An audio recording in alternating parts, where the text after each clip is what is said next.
Magandang umaga mga katropa. Kumuha nga pala tayo ng sinahod ng tuba usap ngayon. Ito yung sinahod ko kaninang alas 5. Bali yan ay sinahuran ko ng plastic. Bali 4 na oras lang kung sinahuran niya at gagawin nating coco syrup. Bali yung nakuha natin mga katropa. 4 hours ko lang yung sinahuran.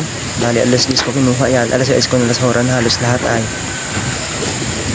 Kaya natay-utay ko para makapag-gawa tayo ng content ngayon, ano. Marami, ano. Yan na yung ating sapal. Tuba na rin yan, kaya lang hindi pa inaabot. Tuba mga tropa, gagawin natin ng coco syrup. Ito na mga tropa yung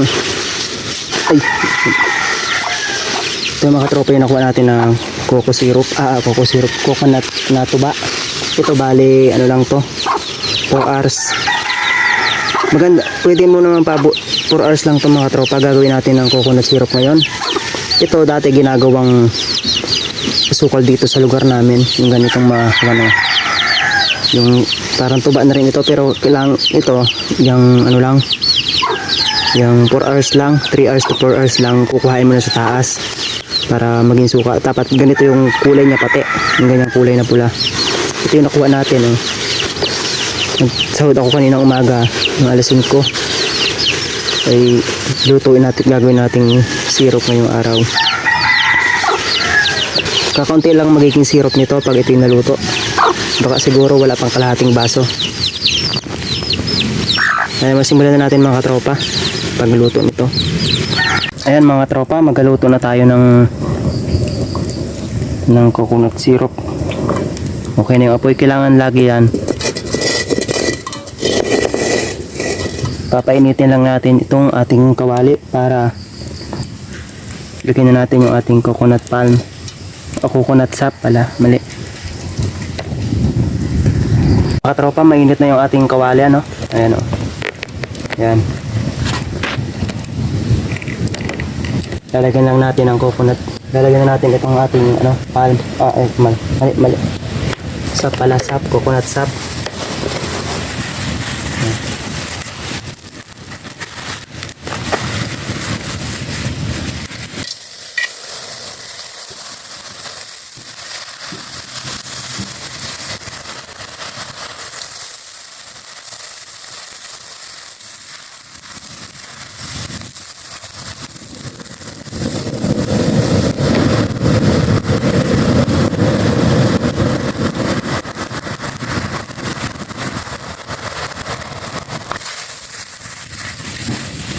Ayan. Pinakang pinali mga tropa.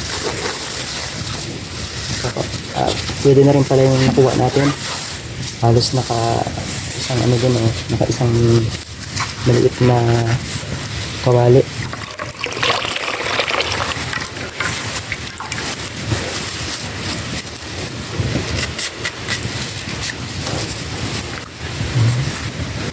Ayan mga katropa, no? Hintayin lang natin kumulo yan para mamaya ay maging coconut syrup na. Marami-rami na rin siguro ito, pero hindi ito abot ng isang baso pag naluto. Ganito mga katropa yung pagluluto ng coco sugar. Ganito rin ang process, kailangan sa pugon yun. Mas mahal ang kilo nun. Ang alam ko kasi in-export yun sa ibang bansa. Dati napakaraming kwan dito sa barangay namin. May nagluluto din ng coco sugar. Natigil lang. Ewan kung bakit. Kaya may mahal ang kilo ng coco sugar, parang nasa 300 plus. Sobra pawari nga ni. Ito yung gagawin lang muna natin ngayon ay coconut syrup. Hintayin lang natin yung kumulo mga tropa. Para mamaya papakita ko sa inyo yung magiging resulta. Yung bula na yan mga tropa itatanggalin natin. Yung bula na to, tatanggalin yan.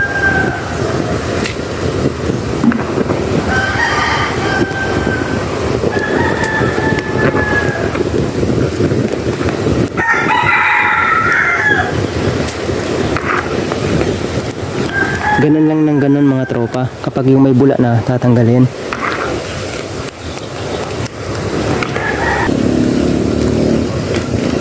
Ayan mga tropa, kumukulo na, no? Ganun lang mga tropa ang process, pagtanggal ng bula. Kailangan kasi natanggal ang bula. Itong mga bula na to, kailangan tanggalin ito. Medyo matrabaho talaga ang pagluto ng coconut sugar. Pero ito, hanggang coconut syrup lang tayo. Yan ang mga katropa. Malapit ng kumate, ano. Napapansin nyo, maliit na lang siya. Nabanggit mo nga ni kanina mga katropa na akaunti lang makuha natin dito pag ito naging syrup na. Ito mga katropa, iintayin lang nating lumapot.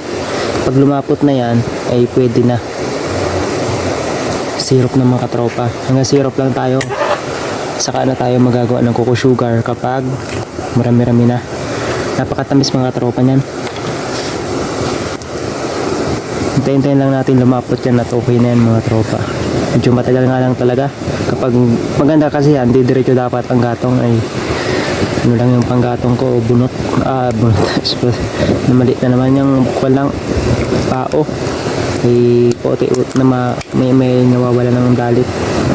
So, hintayin lang mga tropa na na maging kumatian at maging malapot. Napakasarap nito mga tropa. Pwede pang palaman ito. Ayan mga tropa. Ano na? Syrup na. Konti na lang. Oh, malapot na siya oh. Ayan. Hanggang dyan lang tayo mga tropa. Ganito yung syrup ng coco sugar. Pero malapit na ito maging sugar. Susunod na lang tayo gagawa ng coco sugar. Lapot na. Pwede na ito.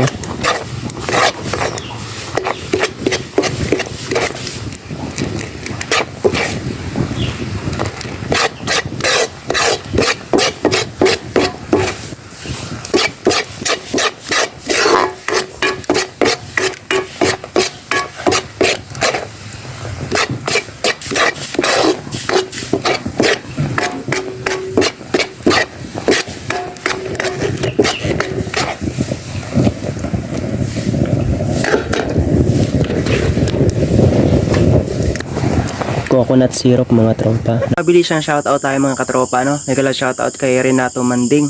Megala shoutout sa iyo tropa, maraming salamat. Daniel Fraga, megala shoutout from Occidental Mindoro, San Jose. Megala shoutout sa iyo tropa. Daryl Fraga from Occidental Mindoro. Stefano Bakong Donaire, megala shoutout sa iyo tropa from Quezon Province o Quezon. Megala shoutout kay Justin Liberalia. Megala shoutout from Antipolo Rizal. Hanggang dyan lang muna mga katropa yung shoutout natin. Maraming salamat sa patuloy na suporta. Sa gusto magpa-shoutout, comment lang at pakishare na din itong video na to. Maraming salamat mga katropa. God bless. Peace out.